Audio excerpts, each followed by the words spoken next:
இப்போ பார்த்தீங்கன்னா match number 6 Mumbai இந்தியன்ஸுக்கும் UP வாரியர்ஸுக்கும் நடக்குது. எங்கன்னு பார்த்தீங்கன்னா பெங்களூரில் சின்னசாமி ஸ்டேடியத்தில் வந்து 7:30க்கு நடக்குது. இப்போ அந்த பிச்சு இதை பார்த்தீங்கன்னா பெங்களூர் இது வந்து பேட்டினுக்கு சப்போர்ட் பண்ணோம். அது இதில் வந்து ஃபஸ்ட்டு பிடிக்கிறவங்களுக்கு ஆனால் பவுலினுக்கு ஸ்பின் அதிகமாகவே சப்போர்ட் ஆகுது. ஃபஸ்ட்டு பிடிக்கிறதுல வந்து 5 பேர் 5 டைம் வின் பண்ணியிருக்கிறாங்க.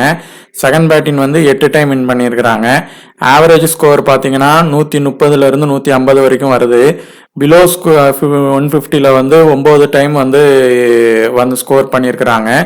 ஸ்கோர் வந்து 150 to 160 170 வந்து 3 டைம்ஸ் பண்ணியிருக்கிறாங்க.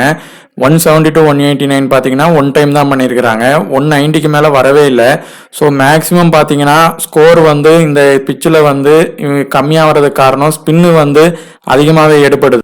இப்போ அதில் நடந்த ரீசெண்ட் மேட்சஸ் பார்க்கலாம். நான் இப்போ ரீசெண்டாக வந்து 24ஆம் தேதியும் 25, 26, 7 இப்போ நம்ம மேட்ச் தொடர்ந்து நடந்துகிட்டே தான் இருக்குது.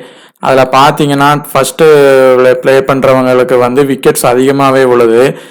இப்போ ஃபஸ்ட்டு வந்து பார்த்தீங்கன்னா 24ஆம் தேதி நடந்த ஆர்சிபிக்கும் யூபிக்கும் நடந்த மேட்ச்சில் ஃபஸ்ட்டு வந்து 6 விக்கெட் விழுந்திருக்கு. அதை அவங்க சேஸ் பண்ண முடியாமல் அவுட் ஆயிடுறாங்க. ஃபஸ்ட் இதில் வந்து ஸ்பின்னுக்கு 5 விக்கெட்டும் செகண்ட் இதில் வந்து 7 விக்கெட்டும் விழுந்திருக்கு. அதே மாதிரி 25வது மேட்ச்சில் வந்து ஜிஜிக்கும் எம்ஐக்கும் நடந்த மேட்ச்சில் ஸ்பின்னில் வந்து ஃபஸ்ட்டு வந்து 5 விக்கெட்டும் செகண்ட் வந்து 2 விக்கெட்டும் விழுந்திருக்கு. ஃபாஸ்ட் பவுலர்ஸில் வந்து 4 விக்கெட்டும் 2 விக்கெட்டும் விழுந்திருக்கிறாங்க. இவங்களும் சேஸ் பண்ணிட்டாங்க. அதுக்கப்புறம் பார்த்தீங்கன்னா 26ஆம் தேதி மேட்ச்லையும் வந்து லோ ஸ்கோர் தான் வந்திருக்கு. ஸ்பின் வந்து ஃபஸ்ட்டே வந்து அதிகமாக இது பண்ணதுனால அதுக்கப்புறம் விக்கெட் போகாமல் டிசி ஜெயிச்சிடுறாங்க. அதே மாதிரி இப்போ 27ஆம் தேதி பார்த்தீங்கன்னா ஆர்சிபிக்கும் ஜியூஜி இதுக்கும் நடக்கிற இது மேட்ச்சில் கூட ஃபஸ்ட்டு வந்து ஸ்பின்னு நல்லா எடுப்பட்டு விக்கெட்ஸும் நிறைய விழுந்திருக்கு. செகண்ட் வந்து விக்கெட்டே அதிகமாக வராமல் நம்ம ஆர்சிபி டீம் ஜெயிச்சிருக்கிறாங்க. இப்போ வந்து ஃபஸ்ட்டு இன்னிங்ஸில் ஸ்பின்னிங்க்கு வந்து 20 விக்கெட் விழுந்திருக்கு இந்த ரீசெண்ட் மேட்சஸில். செகண்ட் இன்னிங்ஸில் பார்த்தீங்கன்னா 14 விக்கெட் விழுந்திருக்கு. அதே மாதிரி ஃபஸ்ட் இன்னிங்ஸ் ஃபாஸ்ட்டில் வந்து 15 விக்கெட் விழுந்திருக்கு. செகண்ட் இன்னிங்ஸ் ஃபாஸ்ட்டில் வந்து ரொம்பவும் கம்மியாக தான் விழுந்திருக்கு. 6 விக்கெட்டு தான் விழுந்திருக்கு. இதே இதை நீங்கள் ஆவரேஜாக பார்த்தீங்கன்னா ரொம்ப கம்மியாக வருது. ஏன்னா 4 மேட்சுக்கு பார்க்குற போது மேக்ஸிமம் பார்த்தீங்கன்னா 3 விக்கெட்ஸில் இருந்து 4 விக்கெட்ஸ் தான் விழும்னா இப்போ நான் இன்னைக்கு நடக்கிற மேட்ச்சில் இதை விட குறைஞ்சும் விழலாம். ஸ்பின்னுக்கு தான் எல்லாரும் சப்போர்ட் பண்ணுவாங்க. ஆனால் நீங்கள் வந்து மாற்றியும் எடுங்க. ஏன்னா எல்லாருமே ஒரு பக்கம் போகிறப்போ ஃபாஸ்ட்டுக்கு தான் ஸ்பின்னுக்கு போகிறப்போ நம்ம ஃபாஸ்ட்டுக்கு வந்து ட்ரை பண்ணி எடுக்கிற பட்சத்தில் அந்த இது சில டைம் பிச்சு மாறுறப்போ அந்த ஃபாஸ்ட் பவுலர்ஸ் விக்கெட் எடுத்துட்டாங்கன்னா நம்மளோட ரேங்கிங் இது மேலே போயிடும். மும்பை இந்தியன்ஸோட பாசிபிள் 11 பார்க்கலாம். ஐச் மேத்யூஸ், ஒய்பாட்டியா, ஸ்காவியர், ஐச்கர், ஏக்கர், வசாட்டாஸ்கர், ஏக்கர், சஞ்சீவின், சஞ்சனா, கீர்த்தனா, சபீம் இஸ்மாயில், அப்புறம் ஐஷக். இதில் வந்து பார்த்தீங்கன்னா மேத்யூஸோடைய ஃபஸ்ட்டு இதில் இருக்கிற பெர்ஃபார்மன்ஸ் வந்து 7-1-0 அப்படின்ட்டு தான் இருக்குது. இப்போ மேபி இவங்க லோ பெர்சன்டேஜில் போயிருந்தா ஒரு வேளை ட்ரை பண்ணி பார்க்கலாம். அதுக்கப்புறம் ஒய்பாட்டியா வந்து பெர்ஃபார்மன்ஸ் நல்லா பண்ணிட்டு தான் இருக்கிறாங்க. அதுக்கப்புறம் ஸ்கைவர் வந்து மஸ்ட் பிக்கில் தான் வருவாங்க. அவங்க வந்து பவுலினும் போடுறதுக்கான வாய்ப்புகள் வந்து சில டைம் நல்லா பண்ணிடலாம். அதுக்கப்புறம் ஐச்கரோடைய பேட்டிங் பெர்ஃபார்மன்ஸ் நல்லா தான் இருக்குது. அதே மாதிரி ஏக்கரும் வந்து பார்த்தீங்கன்னா அவங்க வந்து ஒரு லெக் ஸ்பின்னரும் வந்து முக்கியமான ஒரு மேட்ச்சு. இவங்க ஒரு வேளை ஃபஸ்ட்டு இன்னிங்ஸ்லனாலும் சரி செகண்ட் இன்னிங்ஸ்னாலும் சரி கண்டிப்பாக இவங்களை எடுத்து தான் ஆகணும். ஏன்னா இவங்களை வந்து பேட்டிங் பவுலிங் ரெண்டுமே இருக்குது. அதே மாதிரி பார்த்தீங்கன்னா சஞ்சனா வந்து பேட்டினும் கொஞ்சம் பண்ணுறாங்க. அதனால் அவங்கள வந்து நம்ம இப்போ டாப்பிக்கு போகிறப்ப இதாகிட்டாங்கன்னா நம்ம எடுத்துக்கிடலாம். அதே மாதிரி பார்த்தீங்கன்னா இவங்க நம்ம இஸ்மாயில் வந்து லாஸ்ட் மேட்ச்சில் வந்து நல்லாவே பெர்ஃபார்மன்ஸ் பண்ணியிருந்தாங்க. இப்போ கீர்த்தனா வந்து அதிகமாகவே லோ பிக்லேயே தான் இருக்கிறாங்க. அவங்க வந்து ஒரு வேளை இந்த மேட்ச்சில் கூட அவங்க ஃபஸ்ட்டு பவுலிங் போட்டால் நல்லா வரதுக்கான அதிகமான வாய்ப்புகள் இருக்குது. ஒரு இதில் வந்து அவங்கள வந்து நம்ம வந்து லெக் ஸ்பின்னராக இருக்கிற பட்சத்தில் அவங்களுக்கு வந்து ஒரு விசிஓ வந்து கொடுக்கலாம். இப்போ ஊபி வாரியர்ஸோடைய இதை லைனாக பார்க்கலாம். அயன் ஹீலி, விந்திரா தினேஷ், அப்புறம் டிசி மெக்ராத், ஜி ஹரிஸ், ஷேகராவாட், நவிகரி, தி ஷர்மா, அதுக்கப்புறம் கைக்வாட், சுல்தானா அப்படின்ட்டு எல்லாருமே வந்து பார்த்தீங்கன்னா இருக்கிறாங்க. இதில் மேபி ஏதாவது 1-2 சேஞ்சஸ் மேபி பண்ணலாம். இப்போ வந்து இவங்க வந்து ஹீலி வந்து ஒரு மேட்ச் பெர்ஃபார்மன்ஸ் பண்ணால் அடுத்து பண்ண மாட்டேன்றாங்க. இப்போ 2 மேட்ச் தொடர்ந்து பண்ணாதனால இந்த மேட்ச் கூட பண்ணலாம்.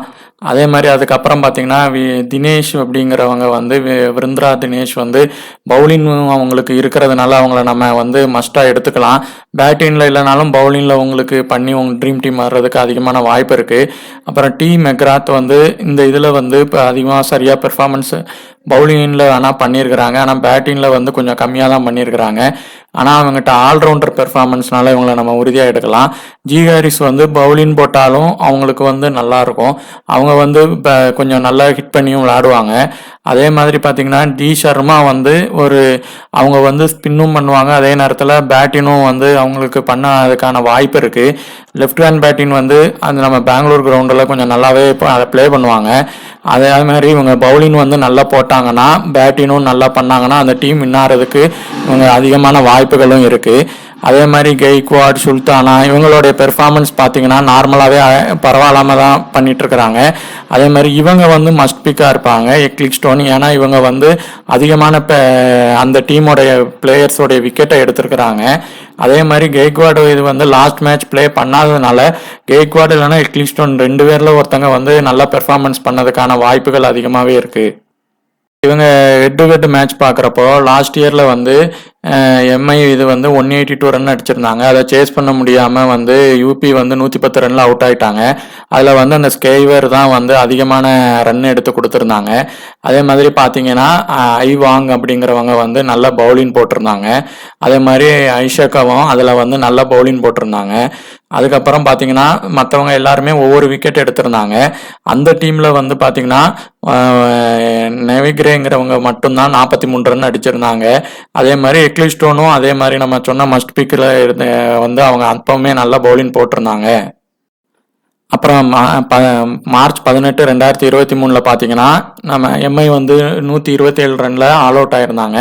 அதே மாதிரி யூபி வந்து 129 ரனில் வந்து வின் பண்ணியிருந்தாங்க. அதில் மேத்யூஸ் பார்த்தீங்கன்னா 35 ரன்னும், கர் அவங்க வந்து 25 ரன்னு, அதுக்கப்புறம் ஐவாங் வந்து 32 ரன்னும், அதுக்கப்புறம் ஏக்கர் வந்து 2 விக்கெட் எடுத்து இது பண்ணியிருந்தாங்க. அதுக்கப்புறம் பார்த்தீங்கன்னா ஹாரிஸ் இது வந்து 39 ரன்னும், மெக்ராத் வந்து 33 ரன்னும். இந்த எலிக்ஸ்டோன் தான் இந்த மேட்ச்சில் அதிகமாக விக்கெட் எடுத்து வின் ஆகிறதுக்கும் இன்னொரு காரணமும் இருந்தது. அதே மாதிரி தீப்தி சர்மா, கெய்க்வாடும் 3 விக்கெட் எடுத்திருந்தாங்க. இந்த தீப்தி சர்மா வந்து ஆல்ரவுண்டராக இருக்கிற பட்சத்தில் இவங்க நல்ல பெர்ஃபார்மன்ஸ் பண்ணாங்கன்னா அந்த யூபி டீம் வந்து வின் ஆகிறதுல வந்து நிறைய வாய்ப்புகள் வந்து அதிகமாகவே இருக்கும்.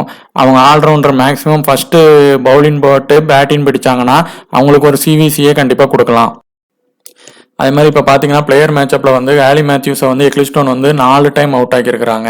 அதே மாதிரி ட்ரையான் அவங்களையும் 4 விக்கெட்டு எடுத்து கம்மியான ரன்லேயே அவுட் ஆக்கியிருக்கிறாங்க. அப்புறம் வந்து அம்லியாக்கரையும் பார்த்தீங்கன்னா 3 டைம் அவுட் ஆக்கியிருக்கிறாங்க. இதில் அவங்க வந்து பார்த்தீங்கன்னா எக்லிஸ்டோன் வந்து மேட்ச்சில் இருந்தால் மஸ்ட் பிக்காக தான் இருக்கணும். ஆனால் லாஸ்ட்டு இதுலேயும் அவங்க பெர்ஃபார்மன்ஸ் வந்து நல்லா பண்ணாலும் அவங்கள வந்து கொண்டு போகலாம். ஹைச்கரையும் பார்த்தீங்கன்னா 3 டைம் அவுட் ஆக்கியிருக்கிறாங்க. சப்போஸ் இவங்க வந்து அந்த இதில் வந்து இதை பெர்ஃபார்மன்ஸ் பண்ணால் அவங்க யூபி ஜெயிக்கிறதுக்கு இவங்களும் ஒரு காரணமாக கூட இது பண்ணலாம். அதே மாதிரி பார்த்தீங்கன்னா ஸ்கேவியரை வந்து மெக்ராத் வந்து 2 டைம் அவுட் ஆக்கியிருக்கிறாங்க.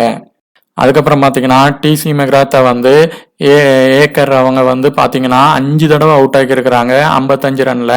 அதே மாதிரி வந்து மேத்யூஸ் வந்து 3 டைம் அவுட் ஆக்கியிருக்கிறாங்க. அதுக்கப்புறம் பார்த்தீங்கன்னா ஹீலியை வந்து பார்த்தீங்கன்னா ஸ்கேவியரும் மேத்யூஸும் 2 டைம் அவுட் ஆக்கியிருக்கிறாங்க. அதே மாதிரி கிரேஸ் ஹாரிஸ் வந்து ஸ்கேவியரும் இஸ்மாயில் கிட்டையும் பார்த்தீங்கன்னா 3 டைமும் 2 டைமும் அவுட் ஆகியிருக்கிறாங்க.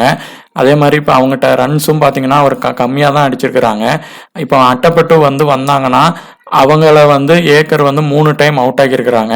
அதே மாதிரி அட்டப்பட்டு வந்து உள்ளே வர்ற மாதிரி இருந்துச்சுன்னா அவங்க ஃபஸ்ட்டு பவுலிங் போட்டு பேட்டிங் பிடிச்சா மஸ்ட்டாக எடுத்துருங்க.